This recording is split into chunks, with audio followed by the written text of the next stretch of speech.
Mic check. Mic check. You know, I'm sure you guys hear me saying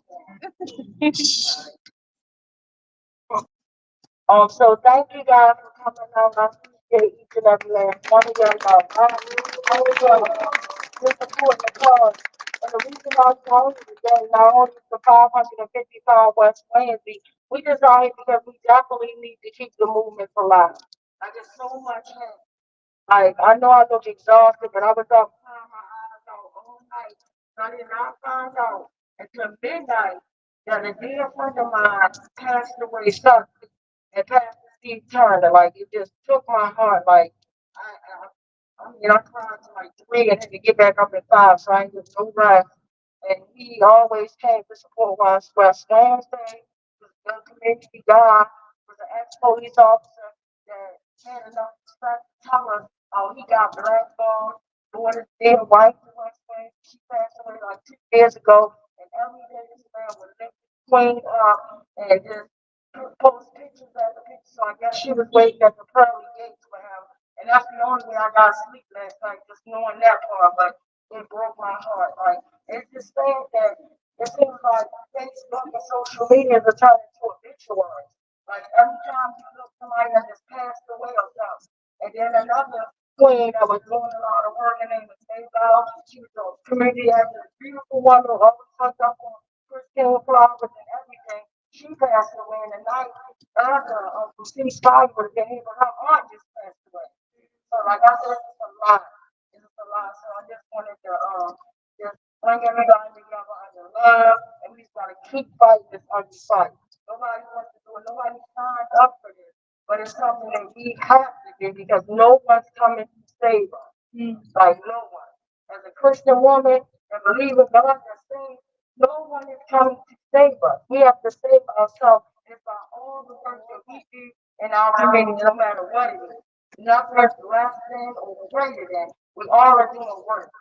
We're all doing work and seeing that's how the system wins because they divide it. They make it seem like ceasefire over here, police brutality over here, this Christine Flowers with the homeless people over there, all this education system with my queen over there. So it's all linked together. It is linked together. And it's only that we are the people, we have the power. We can only keep it alive.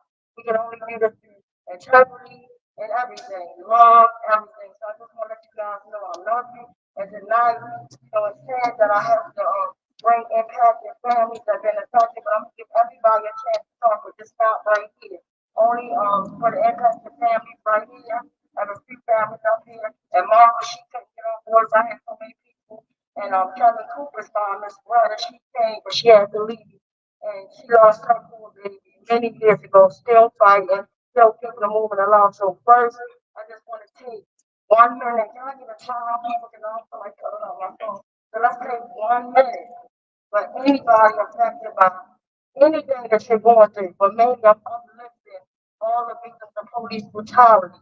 Whether you survive, whether your loved one died, I'm just lifting everybody up right now. Let's take 1 minute of silence just to show respect. Pray, you can pray. If you don't, that's fine. Just send positive energy, y'all, because we need it. So we're gonna start. So what's the time? Like 1 minute. You know what's the time that exact time? Like 6:33. So at 6:34, we're gonna come back. Mic check.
All right, thank you guys. And again, I want to thank everybody that endorsed it, all the many groups, everybody. Thank you guys so much. People Power Intelligence, every coalition. Thank you guys so much. And a big shout out to my queen, Miss Annie Chambers, as always on the ground, tying it up. So definitely, definitely great to provide the large starting after the impacted family. We definitely gonna let this queen share a few words and whatever that's the fire right there. And then you have my former friend Miss Smoke somewhere in the crowd. Love you guys. I'm gonna start off with my impacted family. Mic check. Mic check.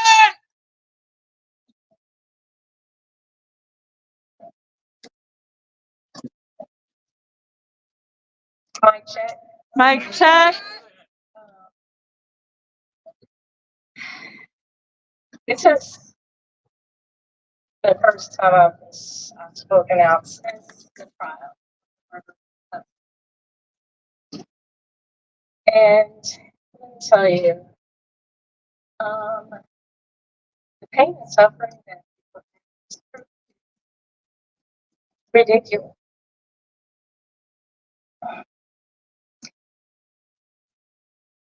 For 4 years, I don't think I had a clear understanding of the fight.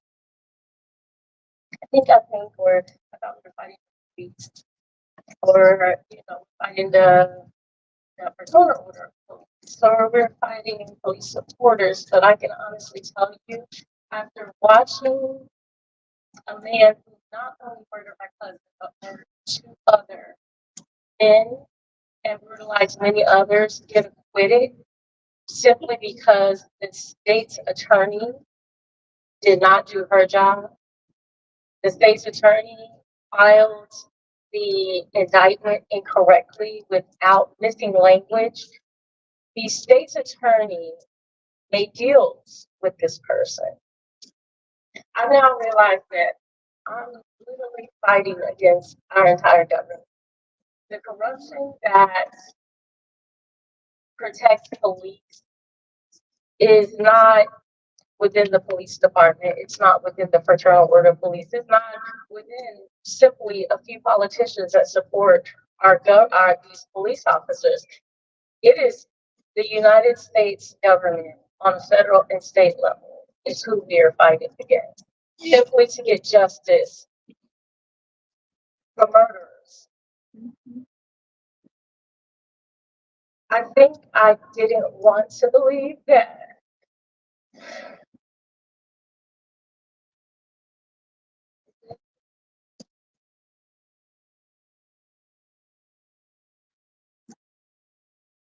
you could murder an unarmed handcuffed man in the front seat of a police car. Can't get away with it. I just thought that this could not be something that they're just going to continue to allow. And I really hope that the fact that Maryland has a lot of people that look like that, a lot of Black people, that perhaps they would have enough integrity to do the right thing. And now I realize that they will choose dollars over lives every single fucking time. They care. They care about money. They care about political aspirations. They don't give a fuck about our lives. Right now, I'm just angry. I'm hurt. I'm angry. And I have to get myself to a point where I'm ready to go back out there and fight. And it's coming. It's coming. But I think that facing that reality also instills a bit of fear. A fear that I've always had this fear. I have a husband, a Black husband. I have a Black son. I have Black daughters. I've always had that fear that something could happen to them. But I think watching this process, watching the corruption within this process, and losing all hope in this process has instilled a different type of fear. And it's definitely changed the way that I have to fight. It's changed the way that I feel. And it's changed the way that I see the United States of America, honestly. It's changed the way that I see our country.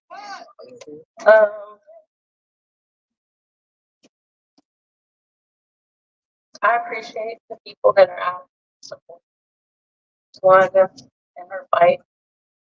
10 years is a long time. And I don't see myself not fighting for 10 years or longer. This is not a fight that I saw myself in 5 years ago. 10 years ago, I did not see myself here. This is not a fight I chose. This is not a fight I would choose for anyone. But we're here. And we don't have a choice, and that's the sad part. Is as much as I want to give up, I don't have a choice but to keep fighting. I don't have a choice.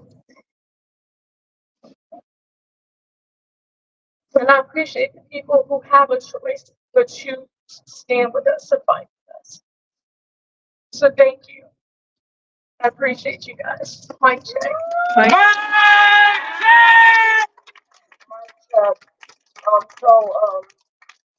This is like back when my sister said, this is the fight that nobody signs up for. Like when my brother was brutally murdered, beat to death by 17 unhinged killer cops, maniacs. I never thought that this could happen. Not saying my family was good enough, but the fact that he was beat in broad daylight on Kidmore Causeway, unarmed. Only thing he was doing was driving my Mercedes Benz, driving my black in a murder. And I call it the United States. They don't care nothing about us. But if my brother's murder wasn't heinous enough, the cover up was far worse. You had David Fowler, literally, who pretty much lied on my brother's 4 times report. I had to go on my pocketbook. I'm gonna teach you I make pennies, but I do it because of a passion. I love children. But for me to literally go into my pocketbook and take out $50,000 because they made us wait 156 days to tell us my brother died from dehydration and a heart attack. He had a good heart, everything. Like the stuff that we went through, still going through is unreal. I would put this on my worst enemy. It's unreal because when people go to sleep, and literally I had to take my fighting hard for years. I had to take my name off of a civil lawsuit because they wanted to give me $1 million to shut. You're not going to shut you. Take your blood money, keep it, because all the money in the world cannot bring our loved ones to death. It's not about the income, it's about the outcome. And these killer cops need to be in along with all the other corrupt officials that work behind them that's pushing. It'd be easier when we just kill a cop. We could fight them in the problem. It's a corrupt capitalist system that don't give a damn about it. It's all about the money. That's it. And literally, I'm going to pass the mic. But I took a trip with my daughter, paying for this high price gym that I can't even afford. But because my baby is so passionate about school, getting good grades, trying not to get her to suffer from depression, letting her do what she desires to do. And at the gym that she's in, literally when they were telling her to wear her hair like a white girl, no offense to no one, I talked to them on the side like, it's a cultural thing. You can't just tell us one day wear the ponytail up and the next day wear it down. We can't see $300 for the ponytail. Don't work like that. They didn't want to hear me, but it wasn't too. It's like when y'all don't listen to me, God shows you something. Because they picked the wrong black sister to do that to. And literally, when they were her doing a short up with a ponytail, that they didn't move the back out, and they took her daughter off the team, and her stopped by to go to the shade one. Put them out there. But it was sad, but we just recently went to Texas for a cheer competition for my daughter. And everybody know I hate highways, so I'm driving just to support my daughter. Waited to the last minute, didn't have the money for the outrageous flight, so we decided we would take a 21-hour trip on the road. But it seems like I took a 21-hour trip back at a time. Like this past 2024, and I feel so sleepy because I didn't know anything about sundown towns. I'm riding, and one of my youngest said, "Mom, why is the monkey hanging up there?" And it says, "Niggas out of town before the sun go down." And I'm like, "What the hell?" And then we started researching. It was hanging off. We're in sundown towns. Really just drive. So I had to pull over, catch my breath, and then I put my big girl panties on and I started riding that damn car like I never drove it before. And just to go into different places, going to restaurants, we got black people sitting on one side. They would pull a dishwasher out to serve me and my family. You know how hateful that was? And then if that wasn't enough, you can't make it up. When I was in Nashville, coming back, I kept feeling sick like something bad was going to happen, and I kept praying to God. I'm not pushing God on anyone, but that's for me. That's what's been saving my life. But I prayed and I prayed and I prayed, and God told me wait, He delayed it. And as soon as He delayed, I got something to eat. So I told me fill up. And as soon as I got home, when you see all the smoke and everything, just the car fire, come to find out, an airplane crashed into the highway that I would have been driving on, like literally. And 5 people died in my house. It was 3 babies and a wife and a husband. Literally died.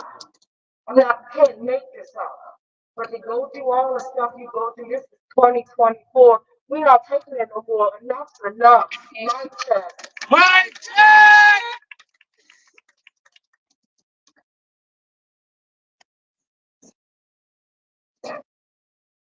There's a lot of people out there. Guys, my name is Latoya Benson. I am the mother of Xavier Hill.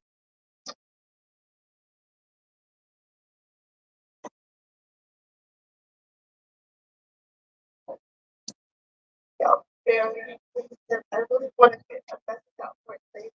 This was hard. Like my mind is all I know what I need to say, but when I get to the so-called safe space, I don't really feel safe because like I God and Xavier was my own child. The thing is, they police killed Xavier at 18 years old, taken away the 2021. I have been fighting Xavier's case. I have a lawyer now, I have 4 years now, who was having fighting for himself for Xavier's case. When Xavier first got killed, this white man looked at me and said, Latoya, I understand that it's more of a like a white thing. And at the time, I didn't really understand that. But I'm looking at Charles the other day, there's a lot of white people here today. But, I need to understand the choice when I told y'all this kind of wild. I'm a real person. I'm a real person. Like, Sam was a real person. He was the only child that I have. And eventually, I'm going to fight like I got like nothing else to lose for my damn child. He was my son. He is my son. I always say, well, he is my son. He is my son, right? I need y'all to understand that we're here fighting for a reason. It's not just my fight. Y'all not bitches for Tawanda. Y'all are here for all of us. All of us. You're so included. Because realize you always say, like, compassion, family. It happens to us directly. So realize that people also happen to y'all too. It happens to y'all also. So we gotta start thinking that y'all helping us out. Yeah, you helping me out. But you're helping yourself too. We gotta change the mindset, right? You're not giving me a charitable gift, you guys. We're helping the sister out because we can't fight by ourselves. We can't. So I just ask you guys, please, again, my name is Latoya Benson. Just about wonderful Roxanne Johnson, our president of the police. But we have a podcast every Tuesday as well called Life After the Impact. We have to know all the stories, you guys, because there's so many stories out here that people do not hear about, right? So again, like I said, you're not helping to one out. You're helping everybody out, including yourselves. Realize that. Don't say, I was doing so much fun. You did. You didn't want the community that you live in. The jobs and stuff that you live in. We have to connect to the form of something that we live in. We all live here, right? We have to protect our community, as we say all the time. We protect us, and we really protect us, right? Do we really do that? So let's not go about just saying it. Let's really put it into practice, guys. Put it into practice. Don't just put a hashtag up. No. Go I run myself out over the stuff, right? I'm reaching out, please educate us, you guys. We come up with I don't like that way. Right, we're just trying to make some kind of guidance, right? But you're a leader for the community, right? So the Bible says, love thy neighbor, right? I might not live next door, but I am your neighbor, right? I'm your neighbor, right? We're all your neighbors. So I ask you guys, please, not try to want us to put everybody just that my son is in there, but it is it is still Mike check. like that Mike check.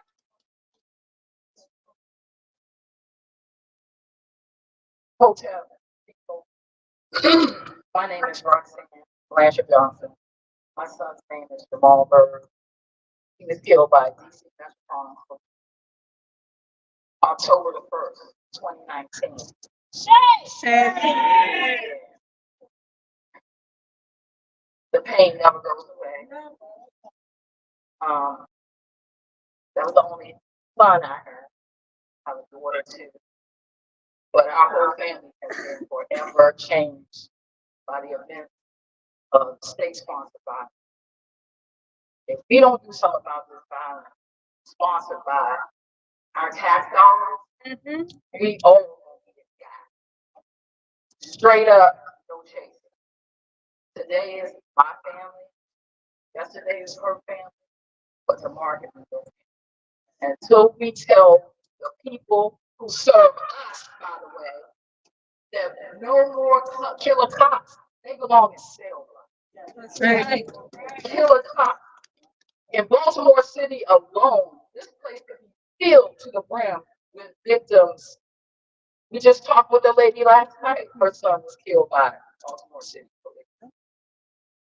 Every Tuesday, we get to talk to families that have been. There's too many of them. It's too many. This is a sorority, fraternity, whatever you want, that you do not want to be a part of. You don't. But I promise you, because I'm accountable to the community, and I hope the Catholic community will be accountable to us by helping us stand up for what is right. Yes. That with every fiber of my being, I will fight until the death to get justice for everyone. For everyone. For everyone. For Tyrone West, for Xavier Hill, for Jamal, for all the victims. Thank you for listening, Phil. Thank you. And I just want to say too, before I bring on our Queen Nicole, that this is like these things, they love it when we get killed or brutalized. And for worthless glory, that's why I got this beautiful son and my beautiful sister baby. Worthless glory, he is very worthless. Like literally, he's trying. They're going back in time. Like they, everybody keeps going, trying to go forward, and we're gonna say it again. He's going back. He's going back to the liberal tolerance, the same stuff that got my brother killed. And then for them and the man, I'm really upset at the man right now because for you to actually let him do this, talking about pulling over cars and all this stuff, knowing that they just left car chases and then like not car chases. Let me calm down for them to have traffic stops and saying that police now can go at, people for reckless driving. First of all, they are the reckless drivers. They are the ones cutting over, breaking the law, doing all type of foolishness. So they are the ones. But then they come chase us and all this stuff, and then they get away where they pull us over and they kill us. And then for them to use a video of a dying lady that literally died, her grandbaby died on Bel Air Road. Apparently, if you saw that video on Strawbridge, this lady's going 200. You could tell she was having a medical emergency or something went wrong with her car. It wasn't on speed, y'all. The black family use that image and say that, oh, yeah, we're going to stop reckless driving. Like, are you kidding me? They use our pain for their game and enough is enough.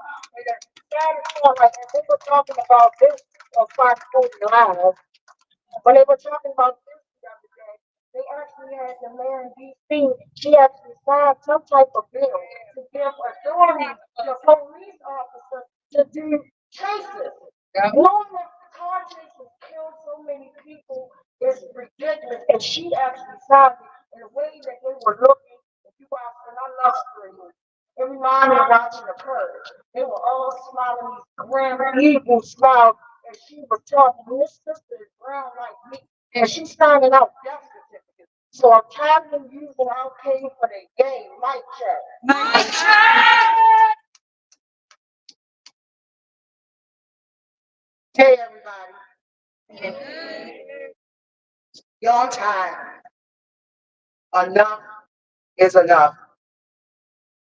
You know, I've been watching television for years, and that's just what it is. Television. Telling lies to our vision. I used to think the boogeyman was under the bed. He's not. I used to think the boogeyman was in the closet. He's not. He's walking down the street. He's sitting behind the desk with a suit and a tie on, skinning and grinning, trying to make us believe that they are there for us, and they're not. When they're doing nothing but killing our loved ones. And you want to throw your stinking, filthy money at us like that's supposed to change things. I'm here representing two people. One is my father-in-law, Anthony Anderson, who was brutally beat to death by the Baltimore City Police Department. Shame. And then 2 weeks later, they set my 16-year-old daughter up, Ajay Harad, and took her down for questioning for murder. She was not supposed to go downtown without representation, without an adult present. And you know what they did? They rendered my daughter a snitch. And what do you do with a snitch? You get rid of it. So they put one in my daughter's mental. So from that day to this day, 11 years later, I'm left with memories of what my daughter used to be, not what she can be, not what she will be. But as long as I have breath in my body and God gives me the time and the presence of wherever I can be, I am going to fight the fight. I am going to walk the walk. I am going to stand up here not just for my family, but for your families too. And as angry as I am, and as angry as I will always be, I still pray to God that they never have to change spaces with me. My child, my child, my grandma said, you know, my child. Mic check. I almost never talk about my situation because I'm a survivor still. But I really want to talk to the white faces here because when they run out of Latino people and Black people, they'll come for us too. My family was a victim of a GTTF raid because I was reporting drugs and guns being run out of the house in my neighborhood. And since I was getting in the way of the police profits, they raided my house. They held my 12-year-old son at gunpoint in my basement. They handcuffed my ex. He wasn't my ex at the time. We're exes now because of this. But they handcuffed him in my living room on my sofa and made me lay face down on the floor. And if my son, all he heard was chaos. People storming in our house, screaming and yelling. We didn't even know they were cops. They were all decked out in black like I am. We didn't even know they were cops.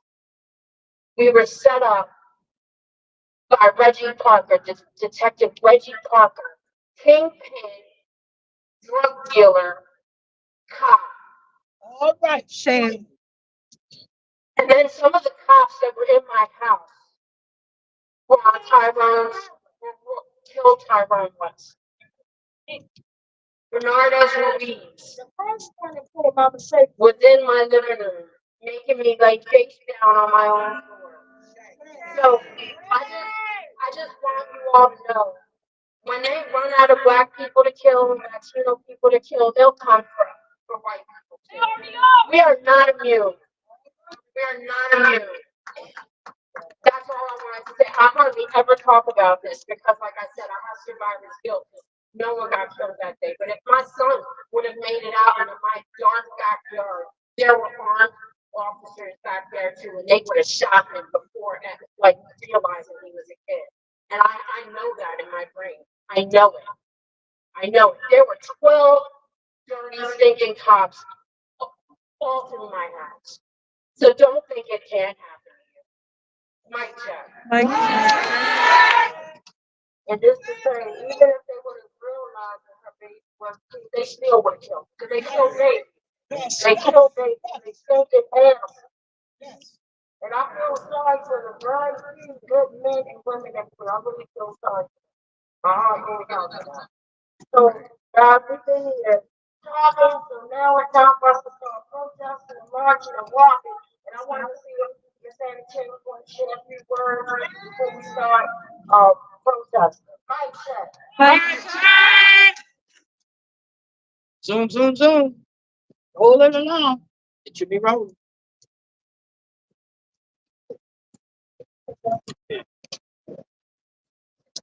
It's start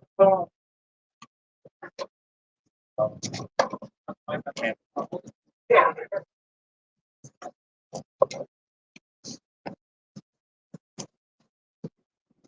Good afternoon.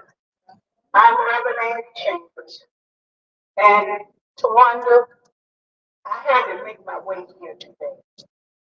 Because you know, West family, Tyrone, and all of my sons and daughters, they all grew up together. We lived on the same street.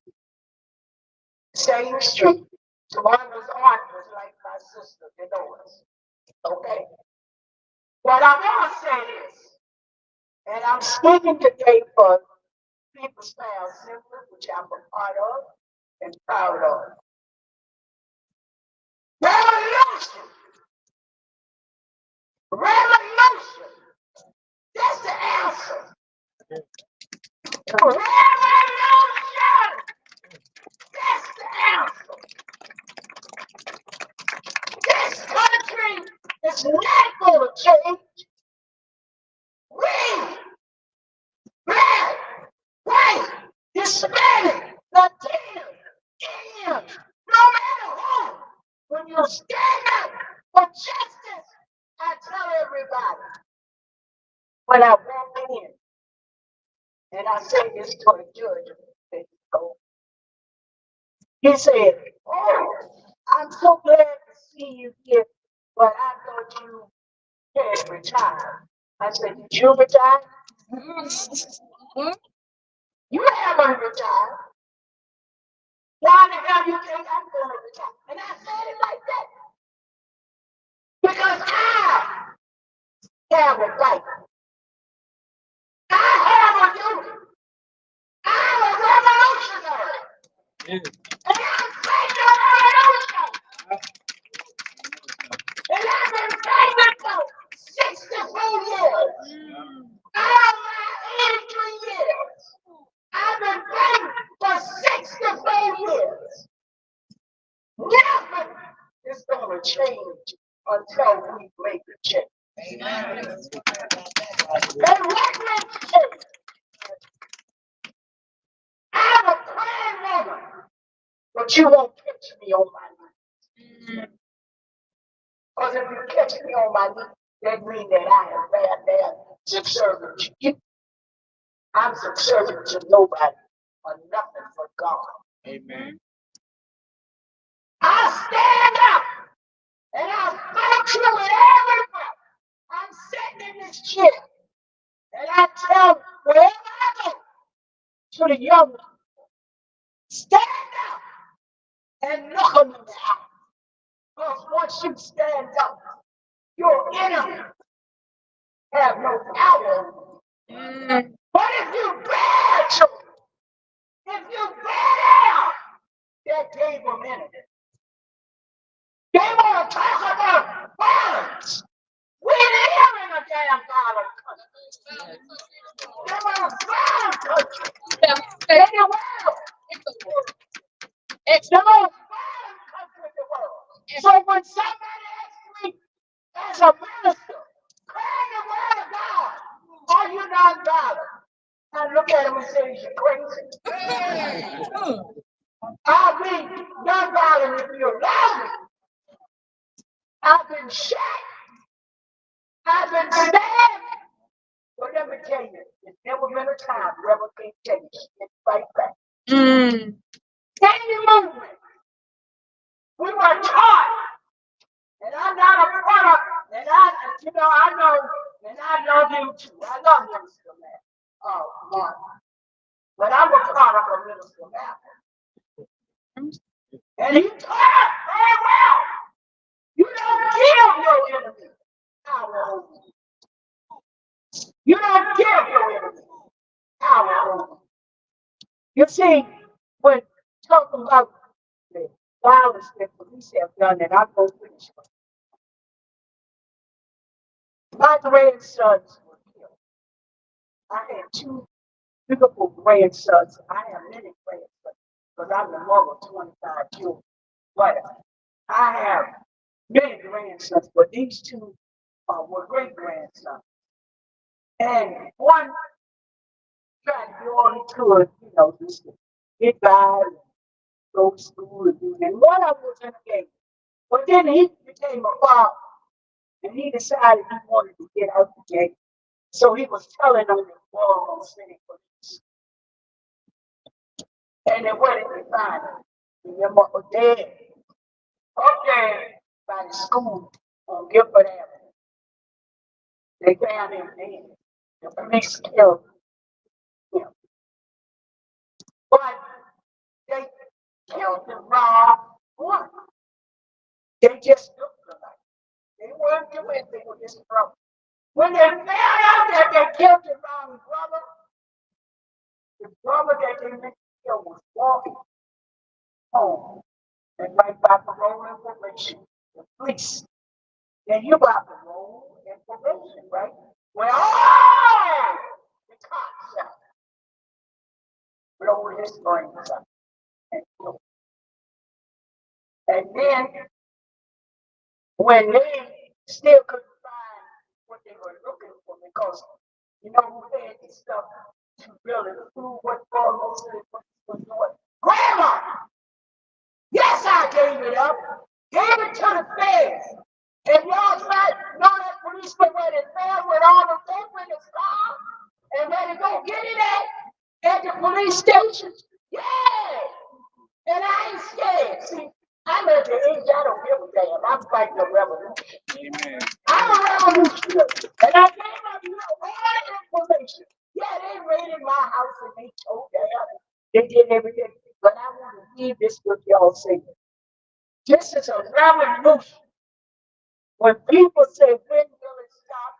It won't stop. And it don't start right now. Yes, they beating black and brown and those, but they are killing. You go in some of those towns and stuff that I've been in, because I've been all over America and in some other countries. They are killing white people also. Believe me. You go down South Africa sometimes. I go down there, I get calls, come down here. We have got to do just what we are doing. Standing here together. And we got to make change. And we got to get that thing out there. Cross the street there, let's say. We got to get him out. And we got to put somebody in there that ain't talking about killing. All right? But we got to fight. You young people. I'm telling you got to get in the revolution. And a revolution is fought many ways. Politically, on the ground, in the house, and out the house. God bless you. All right, so let's keep this moving along. And I just want to, before we start marching, anybody needs some water or anything that's right there. So feel free and to get some water. And also I wanted to and drop the mic. But anyway, I wanted to send love to my sister Angela. She couldn't be here tonight. She wants to be here, but yeah, sending love to my family. Brother Timothy Fleming, we want accountability for Timothy Fleming. We want accountability for Kevin Cooper. We want accountability for Jamal Taylor and all the victims of police brutality and murder. So Mike check. My check. And 555 keep the women alive. Keep the movement alive. All right, so everybody, let's go. Let's go. Achoo. Mike check. My check. Anyone that doesn't have a sign, come get them. Come get a sign. Come get a sign. And we're gonna start with Tawana in the front, and then there'll be this banner behind her, and then if everybody else can follow behind that as we march. Got it.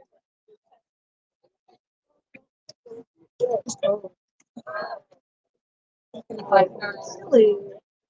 Careful.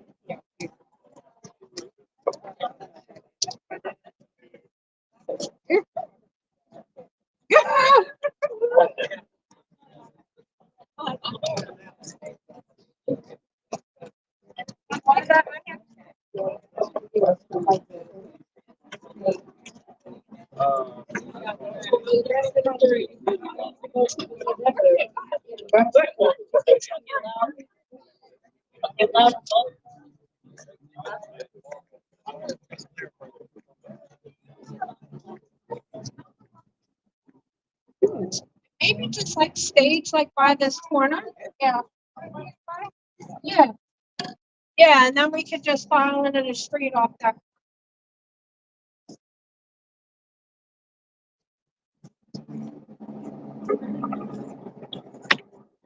I forgot it's two-sided. I'm like, they're carrying. Right.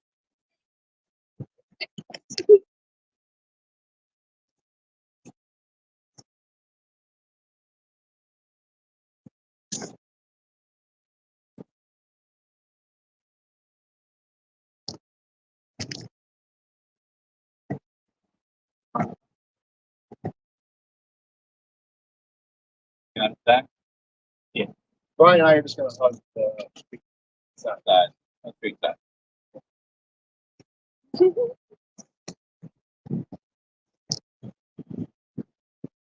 I think so. Yeah.